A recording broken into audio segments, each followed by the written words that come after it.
বাংলাদেশের রাজনীতিতে আবারও নতুন আলোচনার জন্ম দিয়েছে আসন্ন গণভোট ইস্যু। বিএনপি সহ আন্তর্জাতিক বিষয়ক সম্পাদক রুমিন ফারহানা বলেছেন, এই গণভোট জাতির সঙ্গে এক ধরনের প্রতারণা।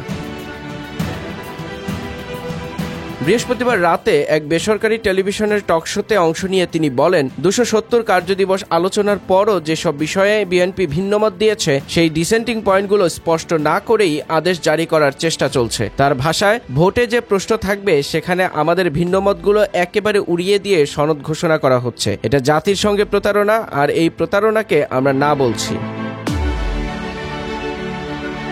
রুমিন ফারহানা বলেন, বিএনপি শুরু থেকেই বলে আসছে যেদিন জাতীয় নির্বাচন হবে সেদিনই গণভোটও হওয়া উচিত, কিন্তু সরকার সে দাবি একেবারেই উপেক্ষা করছে। তিনি আরও বলেন, জাতীয় নির্বাচনের আগে যদি গণভোট হয় তাহলে বিএনপি সময় ও প্রেক্ষাপট বিবেচনা করে দলীয় আলোচনার মাধ্যমে সিদ্ধান্ত নেবে। ফেব্রুয়ারিতে নির্ধারিত নির্বাচনের প্রসঙ্গ টেনে রুমিন ফারহানা বলেন, যদি নির্বাচন পিছিয়ে যায় বা সময় মতো না হয় তাহলে গণতান্ত্রিক রাষ্ট্র হিসেবে বাংলাদেশের যে শক্তি থাকা উচিত সেটা আর থাকবে না।